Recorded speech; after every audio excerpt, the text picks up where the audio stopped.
Bonjour à tous, bienvenue dans cette nouvelle vidéo. Bon, j'espère que vous me voyez bien parce que le cadrage, c'est pas trop mon truc. Donc bref, je vous fais une petite vidéo là, ça faisait longtemps que je n'avais pas fait. Sur un chantier où je change une fenêtre de toit. Donc là je suis en plein dans le changement, hein. C'est pas fini, mais je voulais le faire peut-être avant. Et puis au final j'ai attaqué parce que je voulais un peu voir comment ça se présentait. Et bon, après je le savais, hein, le chantier je l'ai vu avant, donc je savais que les plaques étaient pas collées, mais les tuiles sur le dessus étaient collées, non, sur des plaques PST. Donc je vais vous montrer ça et je vous explique tout. Donc du coup, hop, voilà le Velux en question. Donc là, comme vous voyez, la fenêtre de toit de marque Velux que je viens de déposer. Là on voit, du coup on est sur des plaques PST, donc eux, les plaques, ils n'ont pas été collées les unes entre les autres, donc ça, pas de problème. Le seul souci qui est vraiment embêtant, c'est que toutes les tuiles, ils sont toutes collées les unes avec les autres. Ce qui fait que c'est impossible d'en enlever une. Impossible. Donc la seule technique que là j'ai trouvée pour éviter d'avoir les tuiles qui pètent toutes comme ça et que je galère à les changer, parce que même si c'est cassé comme ça, je vais réussir à enlever ce bout là. Mais ça, c'est complètement collé à la tuile. Ce qui fait que franchement... le plus compliqué, je crois que ça va être ça. Parce qu'après, le reste, j'ai prévu le raccord qui va bien pour la Renault, le EW. Parce que pour ceux qui font du Velux ou de la fenêtre de toit et qui me regardent, qui regardent mes vidéos, je ne sais pas si j'ai déjà fait une vidéo sur le changement de Velux. Peut-être, enfin, sur le changement de fenêtre de toit, pardon. Donc on a deux types de raccords. On a un raccord EDW qui est pour de la création et le EW qui est pour la Renault. Donc c'est vrai que quand je peux et qu'au niveau des délais... de commande, c'est possible que je l'ai, je prends du EW. Ça m'évite de recouper le placo, qui est un peu de plâtrerie à faire après pour le client, parce que sinon ça devient vite relou. Donc du coup il y a celui-là à faire. Donc celui-là, bon, il est déjà bien attaqué. Et ensuite on a celui-ci. C'est vrai que dans la logique et dans l'habitude, on a toujours des Velux plus ou moins mis sur de la tuile. Donc ce qui fait qu'on a beaucoup moins de galères pour les sortir. Bon là voilà quoi, hein. Après avec quelques techniques, c'est pas la première fois que j'en fais sur de la plaque. Donc bon, le plus embêtant, comme je vous ai dit, c'est ça, c'est ces histoires de tuiles là qui sont collées les unes sur les autres. Bref, j'arrête de parler. Je vais aller en bas, mettre en place le raccord sur le tour en bois, la merde, comment ça s'appelle, sur le chevêtre de la fenêtre de toit. Donc la même chose que ce qu'il y a là, mais en neuf. Tac, préparer tout ça et venir faire la pose. Une fois que j'ai posé tout ça, que j'ai posé le raccord, remis les plaques et tout, je vous reprends et on débriefe. Allez, je vous reprends.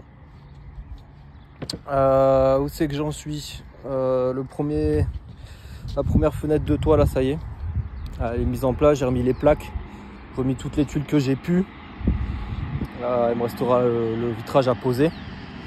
Et là, je suis en train de faire la deuxième. Alors, sachant que la première, c'est hyper galère. Je me suis fait vachement chier parce que pour remettre les plaques et tout, c'est compliqué là avec ces tuiles collées. C'est une merde pas possible. Mais bon, c'est comme ça, hein. Donc bon, je vous montre le premier, comme ça c'est fait, et après je vous montre pour le deuxième. Donc là le premier c'est ok, on est pas mal. Là les plaques qui sont remises partout, les tuiles aussi. Il y a des tuiles que j'ai dû recoller là, comme celle-ci que je garde. Il y en a d'autres là comme celle-là que je vais recoller proprement. À savoir que les tuiles, c'est pas forcément ce qui fait l'étanchéité au niveau des plaques. Les plaques c'est déjà étanche sans avoir de soucis. On n'a pas besoin normalement de mettre les tuiles, c'est juste pour un aspect esthétique. Donc voilà quoi, la fenêtre de toit posée, ça c'est étanche, c'est fini. Il me reste plus que le vitrage à mettre.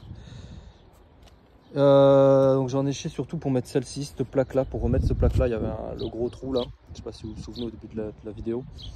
Donc du coup pour la remettre, à savoir que vers ici on a une panne, une poutre. Il faut faire passer la plaque sur le dessus, mais pour être en haut et en bas en même temps, pas évident. Enfin bref, donc, du coup ce côté là c'est bon, il restera juste quelques tuiles à changer que j'achèterai demain.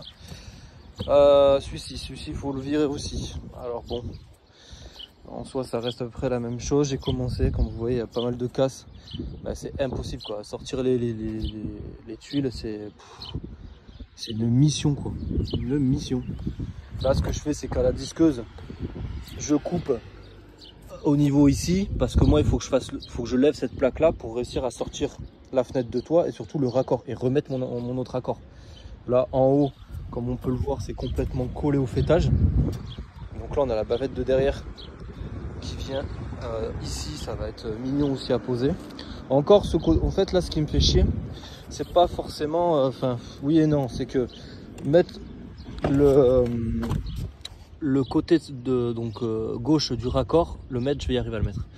C'est cette bavette là, donc je vais devoir faire la même chose, la recouper ici comme j'avais fait là-bas pour pouvoir tirer, enlever. Mais ce qu'il faut, c'est quand même que j'arrive à lever un peu cette plaque. Le problème, c'est, vous voyez, c'est que la lever, c'est mort. Et l'autre côté, c'est pareil quoi. Là, on a l'autre côté ici, c'est pareil quoi. Là, la bavette, elle passe dessous, elle revient à peu près, grosso merdo, elle fait comme ça, elle revient ici. J'arrive à lever la plaque quoi. Donc ça veut dire qu'il faut encore que je pète tout, que je coupe tout. Et ça, franchement, c'est pas que j'ai pas envie de le faire, mais presque, on va dire. Ah bon, après voilà, là, il faudrait que je coupe jusqu'ici. Pareil, les 3 travées ici. Essayer de sortir les 3 travées proprement, mais je comprends pas, je sais pas ce qui a été mis. Mais ça, pour moi, ça c'est pas du silicone, c'est pas possible. C'est impossible à sortir. À la main, tu pètes tout, enfin, tu peux pas le tirer, c'est impressionnant. Donc là, il faut sortir ça, arriver sur la visserie pour pouvoir avoir un peu un levier. Donc là, c'est ce que je vais faire. Je pense que là, en réfléchissant, je pense que ce que je vais faire, c'est couper ici. Couper là. La visserie, elle doit être par là, je pense. Donc si elle est là, j'ai de la chance, je dévisse les 2 vis, ou même qu'il n'y a qu'une vis, mais je sais pas où aller exactement. Donc je suis obligé de sortir un par un, et petit bonheur la chance. Pareil de l'autre côté. Je vais faire ça et ensuite en fonction du temps, parce que franchement là le temps il est, je voudrais c'est au moins attaquer à démonter pour que demain j'arrive, j'ai juste à grosso merdo à renlever les tuiles là que je vais remettre vite fait pour le soir en cas qu'il pleut, et voilà quoi. Mais ouais franchement merde. Alors là sur plaque PST, je sais pas comment ça fait, sur plaque PST c'est pas pardon, je regarde si ça filme encore. Sur plaque PST, c'est pas évident. Plaque sous tuile, déjà, c'est chiant à faire. Mais là, encore ça va, les plaques sont pas collées les unes avec les autres. J'ai déjà eu ça aussi. Tu te retrouves dans une merde pas possible. Enfin bref, allez, stop.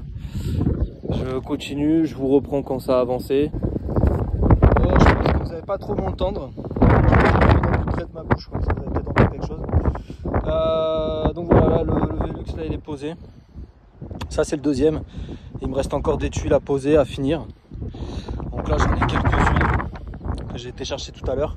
Pour l'autre là-bas c'est pareil, il y a encore des finitions à faire. Moi je vais tuer une vidéo là, fin de journée, de premier jour, demain je reviens. Je pose les 2 stores occultants intérieurs, je vous montrerai ça aussi. Donc voilà pour aujourd'hui. On est le lendemain, donc là je viens de finir de remettre les tuiles qui manquaient. Velux il est posé, j'ai mis un store occultant sur un des 2 quoi. Donc voilà quoi, donc ça a été compliqué, franchement très compliqué là, ces plaques, les tuiles collées, un ensemble de choses qui fait que franchement ça a été compliqué à changer. Franchement c'est l'une des poses je pense les plus galères que j'ai eu à faire. Donc voilà quoi, et je vous montre. Hop, donc voilà, une fois terminé, c'est pas aussi joli que ce que j'aurais voulu. Là ici là à ce niveau là ça me plaît pas trop, mais bon j'ai pas forcément le choix parce que comme je vous avais dit, toutes les tuiles ils sont collées et franchement c'est pour en enlever une, c'est une mission pas possible. Donc là on a un store occultant qui a été posé. Il me reste à poser le store occultant là sur le deuxième. Le deuxième c'est fait aussi. Toutes les tuiles sont remises. Voilà ce que ça donne comme ça. Hop. me reste à débarrasser ça. En plus il a plu quand je suis arrivé, j'avais sorti la vitre pour passer, il a plu, enfin, bon, ça a été compliqué dès le matin.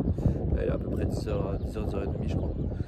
Donc voilà, là je vais tout sortir, enlever tout ce qui reste sur le toit. Et ensuite poser le store occultant. Donc qu'est-ce qu'il faut retenir de ce chantier? Ça a été compliqué. Vraiment là, ces plaques PST, c'est pas forcément ça le problème, mais ça joue aussi parce que quand on peut pas les déposer comme on veut, forcément c'est embêtant. En plus on a les tuiles qui sont collées, mais collées quoi. J'ai jamais vu ça. Donc bon, il a fallu trouver des techniques entre guillemets pour pouvoir passer les raccords, remettre la vitre, pour pouvoir faire ça. Là il a plus tenu, bon il n'y a pas eu d'entrée d'eau, donc bon c'est que ça fonctionne. Esthétiquement c'est pas aussi propre que ce que j'aurais voulu, mais bon après on peut pas non plus, si on veut faire plus propre avec les tuiles vraiment nickel, les coupes parfaites etc, il faudrait pas réutiliser les tuiles que j'ai pu réutiliser. Il aurait fallu c'est casser beaucoup plus, c'est plus du tout la même prestation. Il faudrait même, enfin voilà quoi, il aurait fallu repartir de zéro. Je vous montre, par exemple là à ce niveau là il aurait fallu péter le fêtage pour pouvoir enlever toute cette partie là au niveau des tuiles. Mais après en fait tu sais pas quand c'est que tu t'arrêtes, parce que tu coupes, tu te dis allez je coupe ici, je vais enlever jusque là, tu vas tirer, ça va casser 1, 2, 3, puis au final tu vas en changer je ne sais combien quoi. Donc bref, donc voilà, bon après voilà c'est fait, c'est posé, voilà, ça fonctionne, il n'y a pas de souci. Donc voilà, là en fait ça c'est les parties là où j'ai dû couper pour pouvoir lever la plaque. Donc là j'ai remis les tuiles que j'avais coupées proprement, j'ai refait un silicone propre. Je répète à savoir que ces tuiles là ce n'est pas des tuiles d'étanchéité, c'est des tuiles de visuel. Ce qui fait l'étanchéité bien sûr c'est les plaques qu'on a en dessous. Donc c'est pour ça que je me suis permis de faire quelque chose comme ça. Le but c'est que ça soit fonctionnel, durable, ce qui va être le cas, même si on peut dire que le silicone machin, je suis pas partisan du silicone, loin de là, mais il y a des fois où forcément on n'a pas la possibilité de faire autrement, ou on pourrait faire autrement. Il y en a qui diront ouais moi j'aurais fait comme ci, j'aurais fait comme ça, et bon en tout cas c'est pas toi qui as le chantier, c'est pas toi qui l'as fait. Donc voilà, on peut toujours faire différemment avec d'autres techniques entre guillemets. Moi celle-là c'est celle que j'ai utilisée ici, ça a fonctionné puisque les Velux sont posés, les fenêtres de toit sont posées. Donc c'est le principal, c'est posé, c'est étanche. Dans le visuel c'est relativement propre, même si c'est pas, ouais, il y a des endroits j'ai dû les recoller les tuiles parce que je ne pouvais pas les changer, sinon il aurait fallu changer 20 tuiles de plus. Bref, pour ceux qui ont compris tant mieux, les autres c'est pas grave. Pour finir sur l'aspect technique, donc ça c'est des Velux 78-98 finition confort, avec sur lequel je vais mettre un store occultant. Voilà. Pour ceux qui veulent, ils peuvent me suivre sur les réseaux, donc Instagram et Facebook, Analyse-toi. Et je vais mettre des photos comme chaque semaine pour ceux qui me suivent aussi sur les réseaux. Je fais chaque semaine une publication sur Instagram que je vous mets après sur Facebook pour montrer ce que j'ai fait la semaine qui vient de précéder. Donc voilà, bref, je m'arrête là parce que la vidéo va être très longue. En tout cas, je vous remercie pour ceux qui me suivent. Et puis pour ceux qui tombent dessus, écoutez, hein, j'espère que ça vous a servi à quelque chose. Je vous remercie, à bientôt.